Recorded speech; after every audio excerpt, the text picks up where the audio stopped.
The Council's dismissal. The Galactic Cultural Preservation Council chamber stretched 300 meters in every direction, a monument to the artistic achievements of 10,000 civilizations. Holographic displays floated throughout the vast space, each one showcasing the cultural treasures of member species. Mathematical symphonies from the crystalline collective. Pheromone sculptures from the hive worlds. Gravitational dances performed across 3 dimensions by the void walkers. And in the smallest, darkest corner, barely visible among the splendor, hung Earth's submission. Commander Rachel Morrison stood before the Council of 12, her hands clasped behind her back to hide their trembling. She had practiced this presentation for 3 months, memorized every word, prepared for every possible question. But nothing had prepared her for the barely concealed contempt on the faces of the council members. "Let me understand this correctly," Speaker Vothrain said, his crystalline voice echoing through the chamber. "Your species wishes to contribute to the Galactic Cultural Archive with organized noise patterns?" "It's called music," Rachel replied, keeping her voice steady. "And it's one of humanity's oldest and most important art forms. We have reviewed your submission," continued Vothrain, gesturing to the small display hovering near Rachel. "Random vibrations in the air, creating patterns that serve no mathematical function and convey no logical information. This is what humans call art. The ancient prejudice." Counselor Zenthra, a being of pure energy contained within a magnetic field, pulsed with colors that Rachel's translator interpreted as amusement. "Every species brings their cultural achievements to the archive. The Vexery brought their probability poetry. The Gromath offered their timeline sculptures. Even the youngest species present practical contributions. But this? This is simply organized chaos." "With respect, Counselor," Rachel said, fighting to keep her tone diplomatic, "you're judging human music by standards it was never meant to meet. Music isn't about mathematics or logic. It's about emotion, about connection, about expressing things that words cannot capture." "Emotion," Vothrain repeated, making the word sound like an insult. "Yes, we are aware that humans are excessively emotional creatures. This explains much about your primitive art forms." Rachel felt heat rise to her face, but she forced herself to remain calm. She had been warned before departing Earth that the Council might be dismissive. Humanity had only joined the galactic community 18 months ago. To many of the elder species, humans were barely more advanced than animals who had stumbled upon starship technology.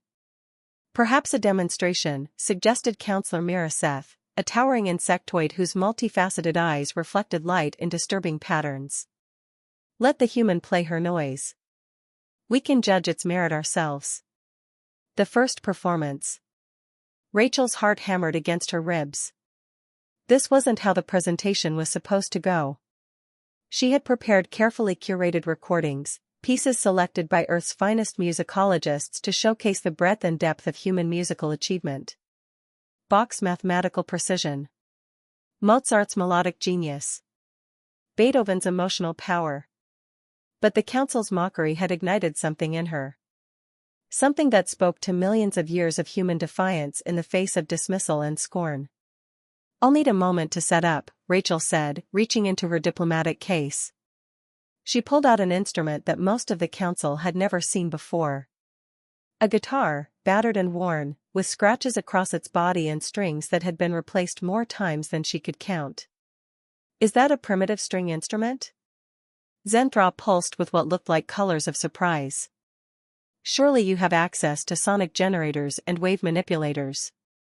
"This belonged to my grandfather," Rachel said, running her fingers across the strings. The sound echoed through the chamber, and several council members flinched at the raw, unprocessed noise. "He taught me to play when I was 6 years old. Before he died, he told me something I've never forgotten." She adjusted the tuning, her fingers moving with practiced ease across frets that knew her touch better than any advanced technology ever could. "He said that music isn't about perfection. It's about truth. About taking the joy and pain and hope and fear that lives inside you and giving it a voice that others can hear." The song begins. Rachel began to play. Not one of the carefully selected pieces approved by the Cultural Committee. Not a performance designed to impress or educate. She played the first song her grandfather had ever taught her, a simple melody that generations of humans had shared around campfires and in small rooms and anywhere people gathered to remember what it meant to be alive. The notes filled the chamber, each one imperfect and human and real. Her voice joined the guitar, rough with emotion but carrying a melody that needed no translation. "What is she doing?" Counselor Thalmir demanded, his tentacles writhing with agitation. "This isn't proper music. There's no mathematical structure, no harmonic resonance with universal constants." "Be quiet," Miraseth said, and there was something sharp in her voice that silenced the other council members. "Listen." The unexpected response. As Rachel played, something strange began to happen. The holographic displays throughout the chamber started to flicker. Not malfunctioning exactly, but responding to the sound waves in ways the programming had never been designed to handle. Mathematical symphonies that had played in perfect loops for centuries began to shift, incorporating elements of Rachel's melody. Gravitational dances adjusted their patterns, moving in time with the rhythm her fingers created on the strings.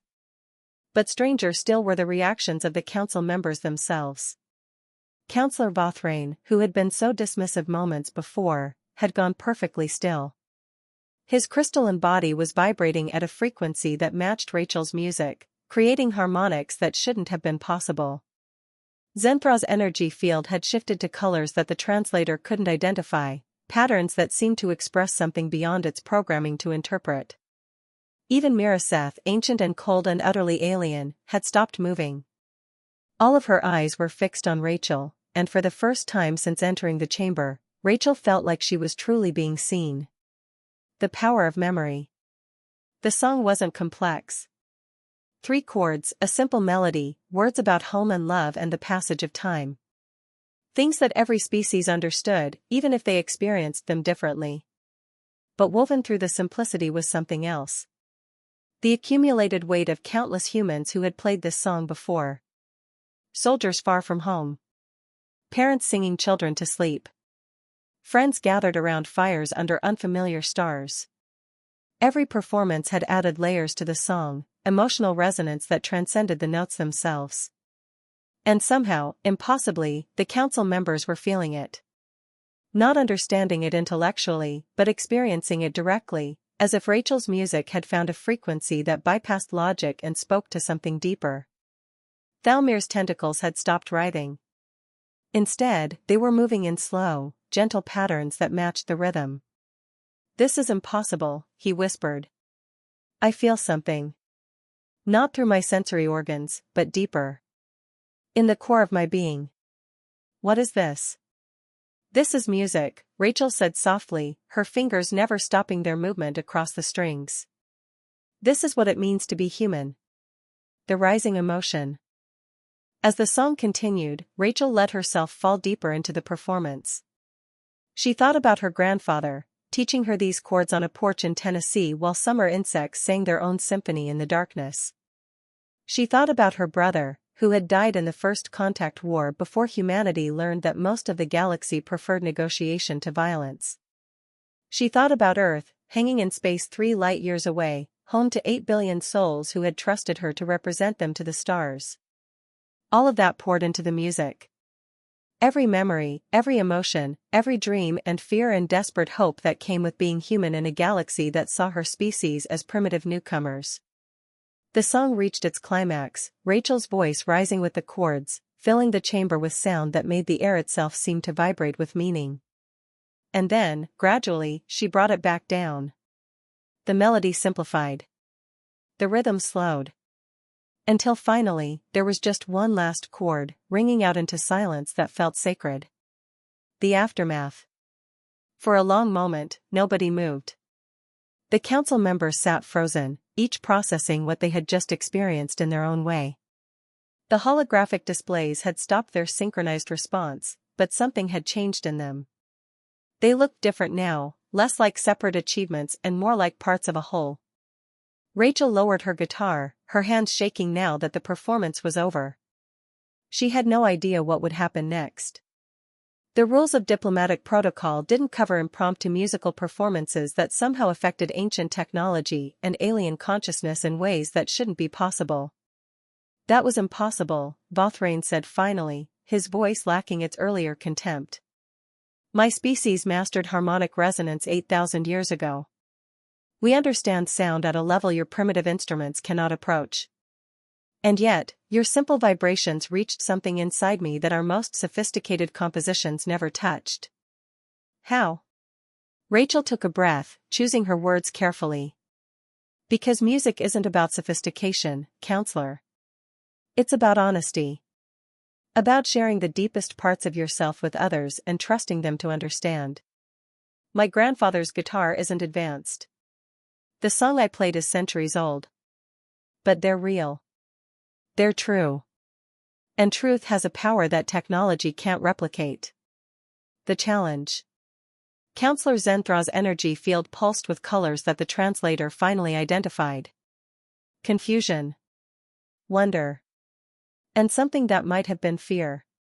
The human speaks of truth, but what she describes sounds more like a weapon.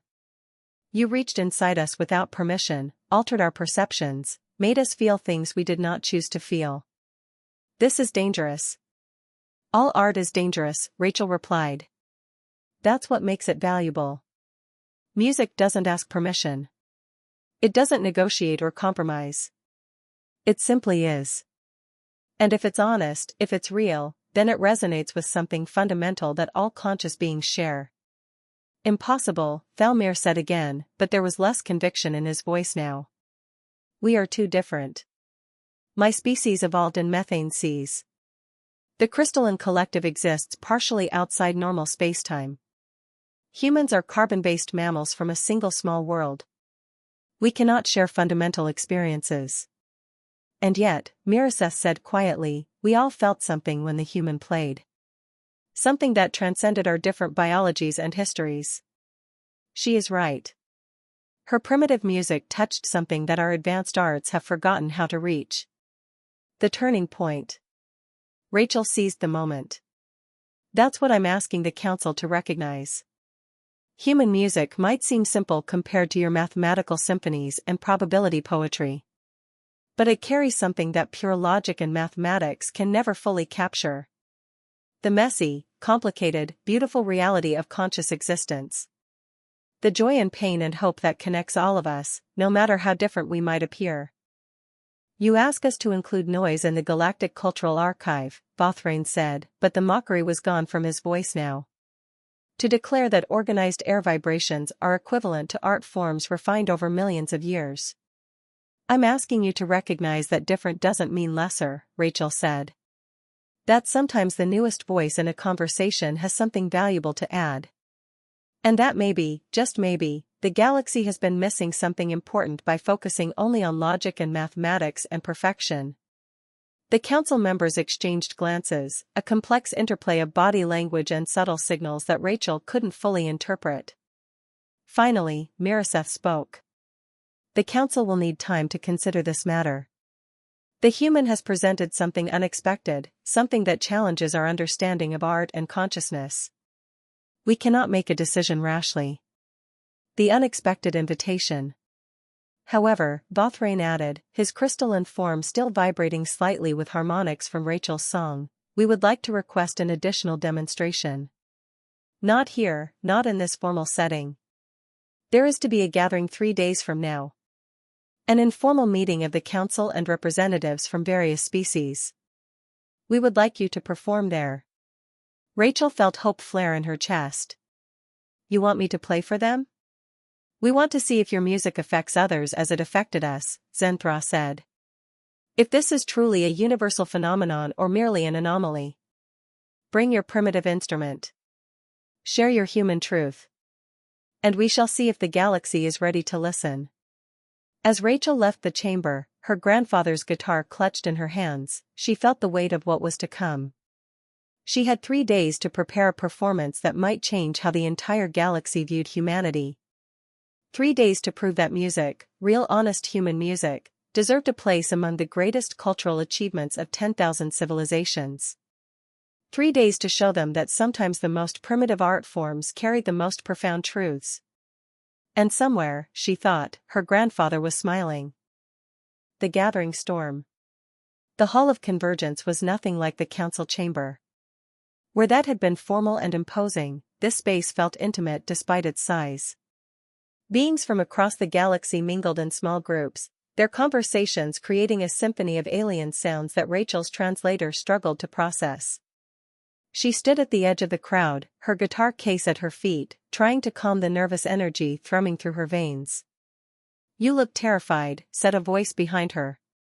Rachel turned to find Ambassador Chen, Earth's senior diplomatic representative, approaching with 2 cups of something that resembled coffee but smelled faintly of cinnamon and copper.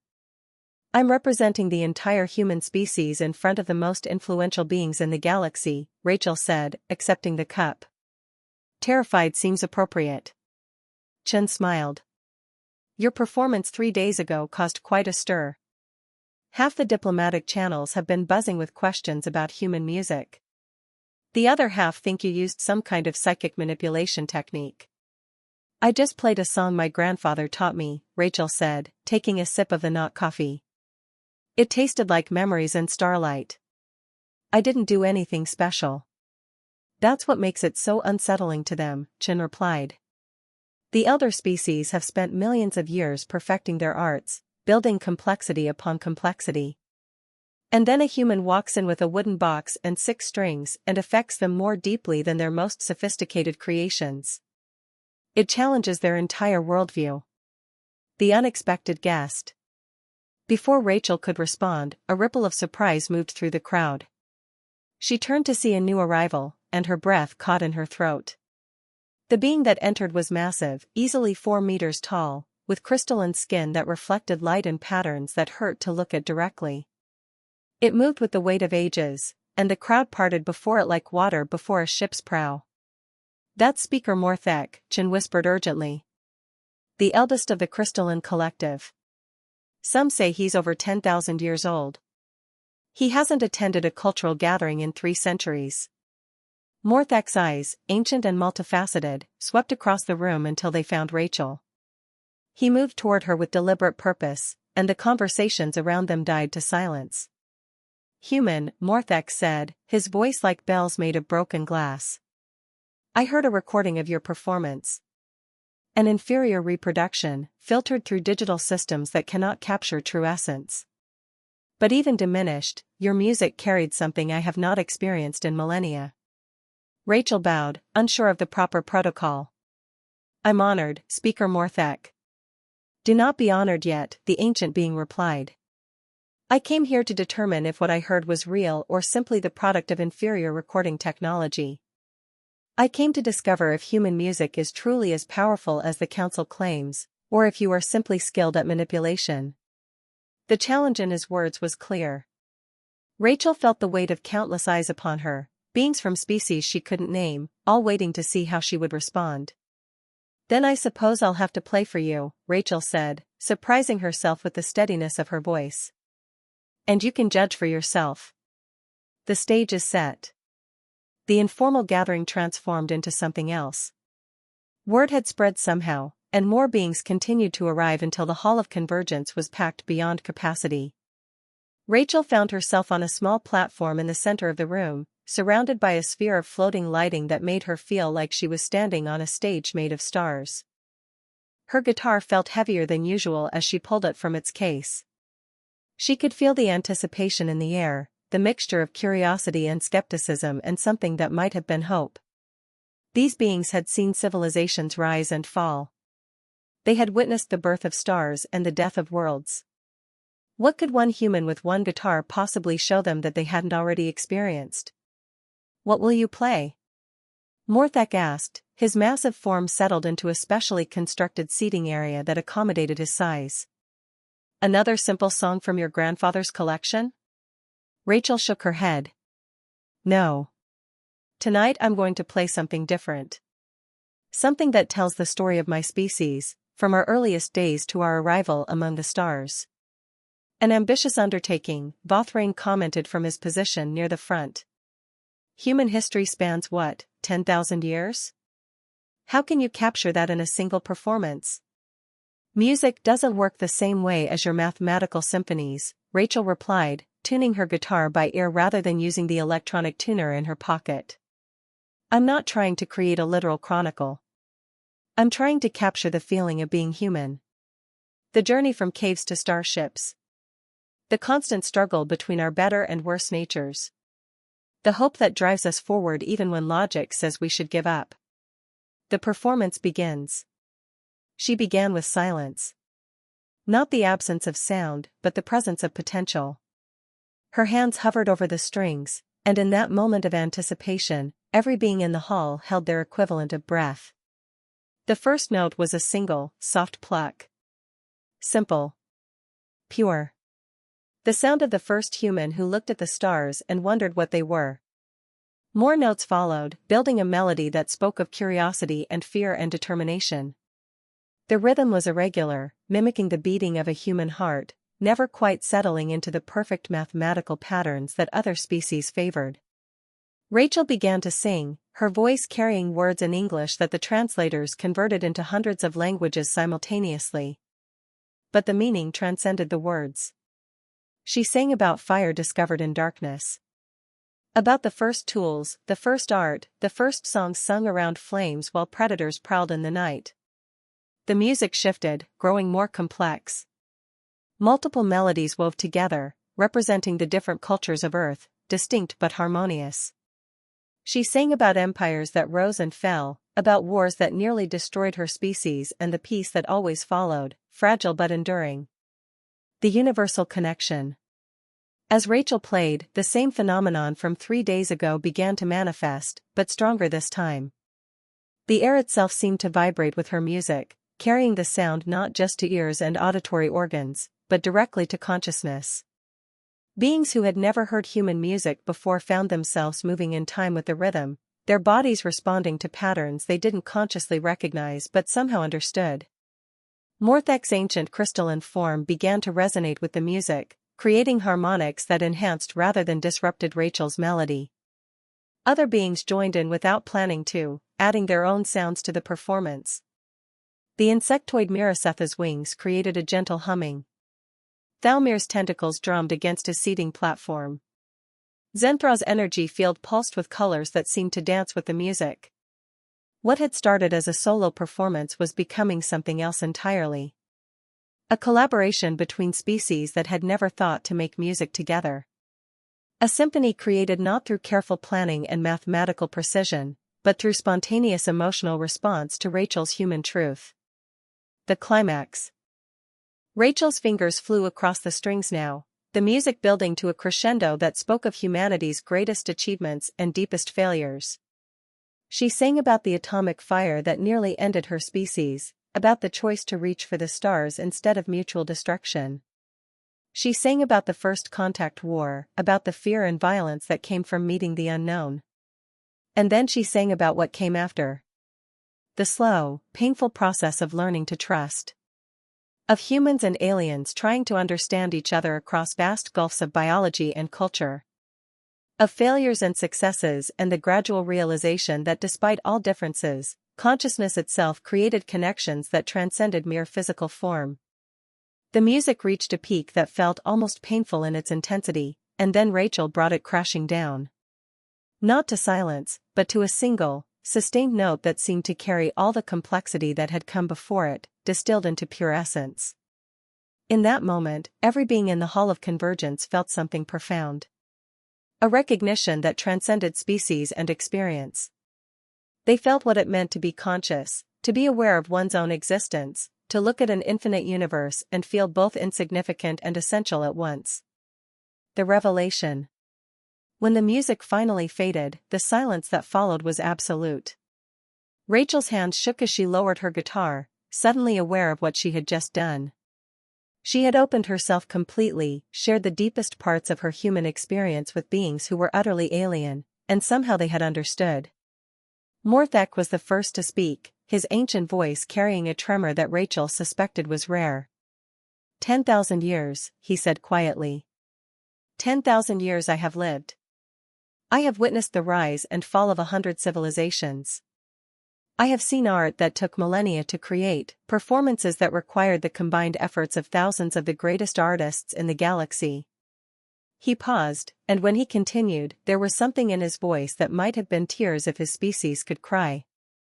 And in all that time, nothing has moved me as deeply as one human with one primitive instrument, sharing one honest truth. The response. The hall erupted.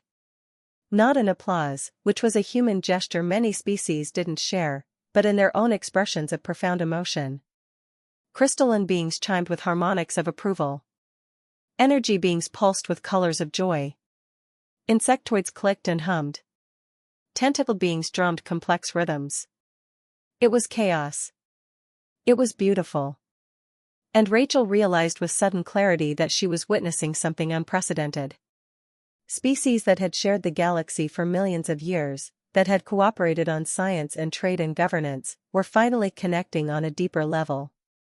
Her music had somehow bypassed all the barriers of biology and culture and spoken to something fundamental that they all shared. I understand now, Bothrain said, approaching the platform. His earlier dismissiveness had been replaced by something approaching awe. Your music isn't primitive at all. It's fundamental. While we spent millions of years building complexity, you humans preserved something essential. The ability to speak directly to consciousness itself, without the filters of mathematics or logic. It's not just human music, Rachel said, her voice hoarse from singing. All of you contributed. The harmonics, the rhythm, the colors. You felt my truth, and you responded with your own. That's what music is supposed to be. A conversation, not a lecture. The decision. Ambassador Chen approached, his face carefully neutral but his eyes bright with something that looked like pride. The council has made their decision, he said formally, though Rachel could hear the emotion underneath his diplomatic tone. Speaker Morthek has requested permission to address the gathering. The ancient being rose, his massive form commanding attention without effort. For 300 years, I have abstained from participating in the cultural archive. I believed we had catalogued everything worth preserving, that the younger species could add nothing of true value. He turned his multifaceted eyes toward Rachel. I was wrong. This human has shown me that art is not about perfection or complexity or mathematical purity. It is about truth. About connection. About the courage to be vulnerable and trust that others will understand. Morthek's voice grew stronger, carrying through the hall with crystalline clarity. The Galactic Cultural Preservation Council hereby votes to include human music in the archive. Not as a curiosity or a historical footnote, but as a fundamental artistic achievement on par with our greatest works. Furthermore, we recommend that all species study human musical techniques, particularly their emphasis on emotional honesty and spontaneous collaboration. The new beginning. The days that followed Rachel's performance became known throughout the galaxy as the Convergence. Delegations from hundreds of species requested meetings to discuss human music and its implications. Music schools across the galaxy began incorporating human instruments into their curricula. Composers who had spent centuries perfecting mathematical symphonies started experimenting with emotional expression. But more importantly, something had shifted in how species viewed each other. If humans, the youngest and supposedly most primitive members of the galactic community, could teach the ancient species something profound about art and consciousness, what else might they learn from each other? Rachel found herself appointed as Earth's first cultural ambassador, tasked with teaching music not just as performance, but as a form of communication that transcended normal diplomatic channels. She traveled to worlds she had only dreamed of visiting, played her grandfather's guitar in environments that ranged from crystalline caves to methane seas to the vacuum of space itself, her music transmitted through vibration rather than air. The legacy. 6 months after the convergence, Rachel returned to Earth for the first time since her appointment. She stood in her grandfather's old house in Tennessee, his guitar in her hands, looking out at the same porch where he had taught her those first simple chords. "You were right, Grandpa," she said softly to the memory. "Music is about truth. About sharing the deepest parts of yourself and trusting others to understand. You taught me that with 3 chords and an old song. And somehow, that simple lesson changed everything. Her communicator chimed with an incoming message. Another invitation, this time from a species that communicated entirely through electromagnetic pulses. They wanted to learn if music could bridge even that fundamental difference in communication methods. Rachel smiled, running her fingers across the worn strings. The answer, of course, was yes. Music could bridge any gap, connect any consciousness, heal any divide. Not because it was sophisticated or advanced or mathematically perfect, but because it was real. Because it was honest. Because it was fundamentally, beautifully, impossibly human. And that, Rachel had learned, was enough to unite a galaxy. Epilogue, the Universal Song. 10 years later, the Galactic Cultural Archive would include a special section dedicated to the convergence and its aftermath. Visitors could experience Rachel's performance, preserved in multisensory recordings that captured not just the sound, but the emotional resonance that had moved an entire galaxy. But more interesting were the sections that followed. Recordings of humans and aliens making music together, creating hybrid forms that neither species could have imagined alone. Mathematical symphonies that incorporated emotional expression. Probability poetry set to guitar accompaniment. Gravitational dances performed to the rhythm of human drums. Music had become the universal language that diplomacy and science had tried and failed to create. Not because it communicated specific information, but because it communicated something far more important, the shared experience of being conscious, of being alive, of looking at an infinite universe and feeling connected to something greater than yourself. And in a small corner of the archive, carefully preserved behind the most advanced protection technology available, hung a battered guitar with scratches across its body and strings that had been replaced more times than anyone could count. A primitive instrument from a primitive species that had somehow taught the galaxy its most important lesson, that truth, honesty, and emotional connection were worth more than all the mathematical perfection and technological advancement in the universe. The guitar that had united the stars.